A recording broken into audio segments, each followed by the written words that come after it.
we've got a knobby that looks kind of like nothing special at the moment, and I have a hunch that this one is going to cut deep inside it a beautiful, beautiful gem.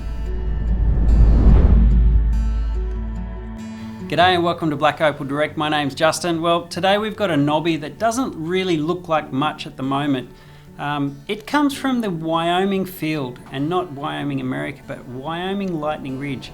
It's about 30 to 40 kilometers north of the Lightning Ridge town itself. And this guy came from around about 15 to 20 foot down.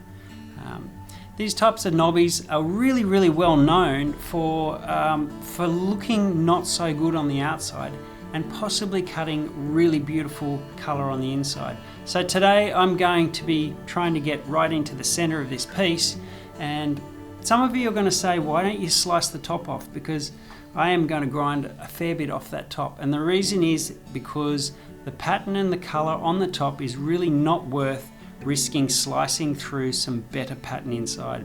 Now, this is all hearsay. I don't know if this is going to cut a great stone inside, but from experience, it's telling me that it could do. So we've probably got a 50-50 chance of it cutting.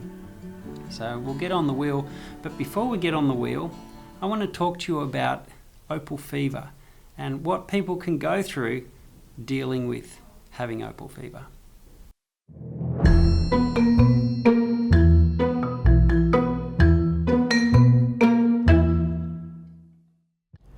I cut my first opal, I think when I was 8 with my father, and from then I grew a really unbalanced obsession for this gem.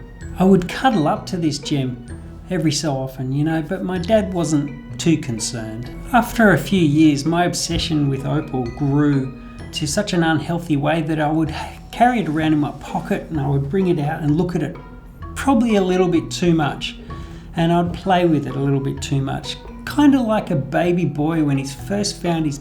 It was then that I thought that I had some kind of an obsession around this gem and maybe I needed some help. So I went to the doctor, and there was a whole heap of specialists doing tests on me for about 30 minutes and figured out really what was wrong with me. And it was at that moment that I was told I have an incurable addiction of opal fever. It took a long time to come to terms with this diagnosed addiction, and I realized I needed some help. So I started going to Opalholics Anonymous, where we would talk about our feelings and our issues around this rock. And one of the guys, don't tell anyone, always kept on licking his rock all the time, and I thought that was weird, and I didn't want to be that type of person, so I really needed to find out and get some help. So I figured a solution, and I started a business called Black Opal Direct, where I could share this obsession with everyone, and everyone could get opal fever with me, so I didn't feel quite alone. Now I couldn't be happier. I get to play with opal every day, and I've been keeping my rock licking down to a minimum. I've got it under control, I think. So my life wasn't fun enough, so I decided to take on 5 women to work with me in the opal business so that I could definitely have no say whatsoever. But you know what? There was a moment where I was really special and I got the Masculinity Award for maintaining masculinity in the office. That's a proud moment. Alrighty. Well, you can see this piece has blue colour but no real pattern to it, so what my plan is, and I'm hoping that there is some pattern going on deeper inside, closer to that potch, and I'm also hoping that potch turns really dark inside, so we won't know until we get on there and get inside it. Let's go.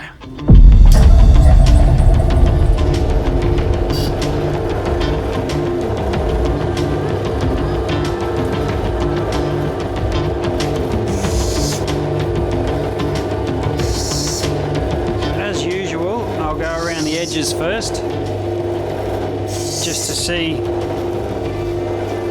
how that colour bar looks inside, and you can see here that the black has started, so that's a good sign already. very much so the black has started here. Alright, so all this blue milky non-play of colour, it's got purple in it but it doesn't really have anything, is what I'm really not worried about losing, because it's just lacking pattern. I dare say that the pattern will be better down. So what I'm going to do is take this top off down to, hopefully down into this area here. So I am praying that there is a good stone deep inside. I'll get a little bit more water going, and I'm going in. See that purple really isn't anything spectacular at the moment. It still isn't.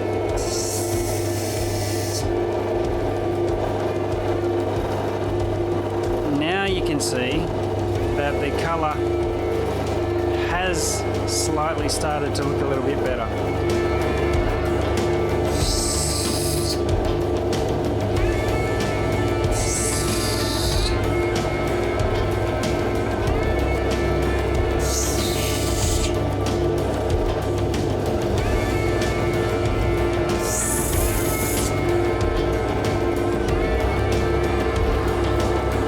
See, that play of colour is really not that great, and it looks like there's a blue kernel in the middle, and then there's green around the edges. So a lot of potch sitting right here,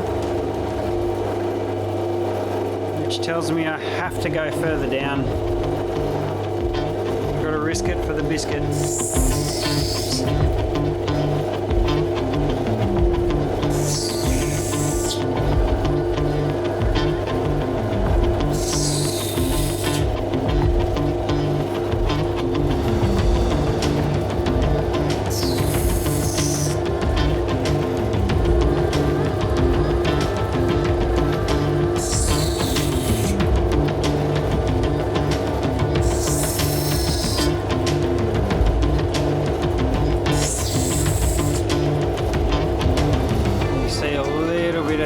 Brighter pattern now, possibly showing through, and if this cleans up, which it kind of doesn't look like it will, there's potch in there. I'm just not sure if that will clean up, but I'm hoping that there is a stone sitting here that is worthy of this knobby.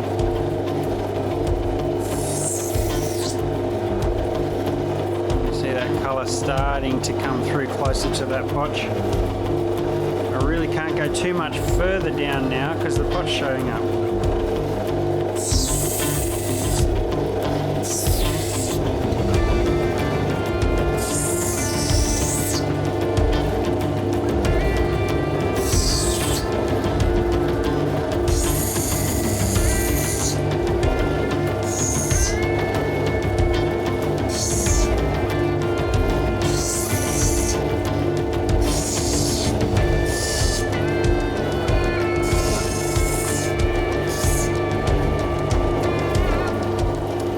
Well, there you go.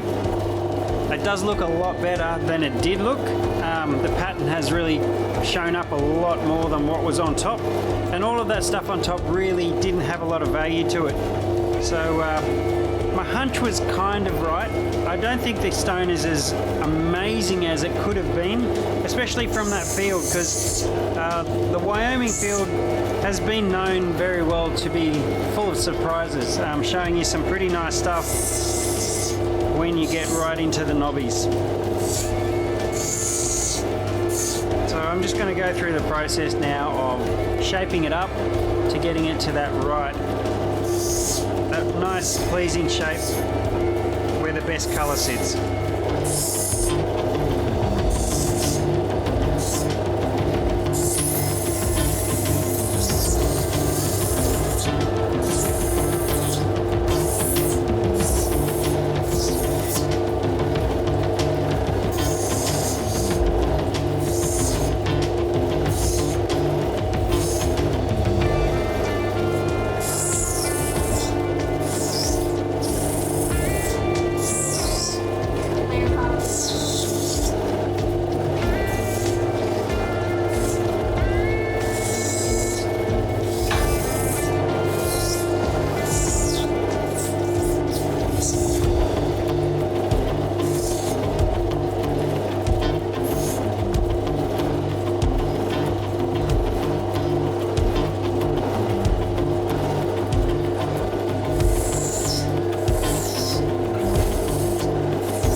You know, if I only showed you the winners or the best pieces that I cut, you'd get an unrealistic view of how opal turns out most of the time. This piece is not a top gem, but it's not low quality either. It's called a commercial opal because it has nice colour and is more affordable for more people.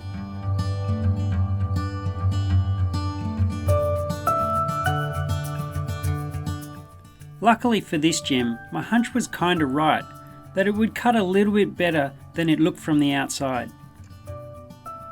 No matter the value of the opal, I will give it the love and care as much as I can, just like any gem I cut. Which is kind of a good metaphor for life. If you're going to give something a go, give it your best. And if you fail, get back up and try again.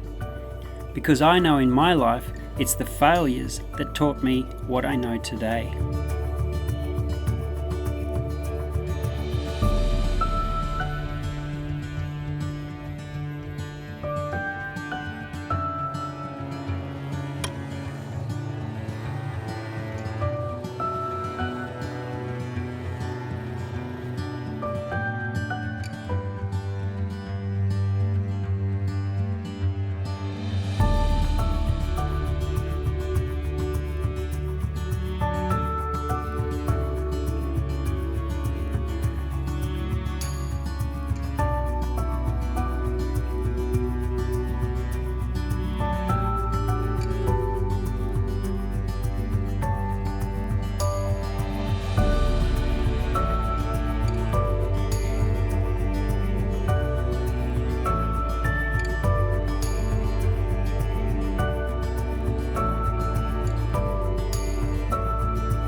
So we finished the stone.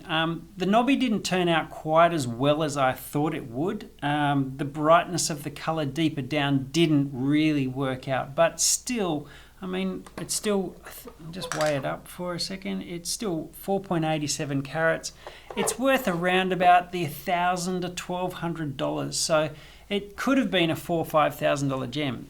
You just don't know until you get inside there. But the good thing about this piece is it came in a parcel of a whole heap of other pieces. So when you average it out over the whole parcel, it still adds money to the whole value. So I'm still happy that it cut something and not anything at all, because that can happen quite often. So I hope you enjoyed that and a little bit of opal fever, and we'll see you next time. Ciao for now. I'll be with that.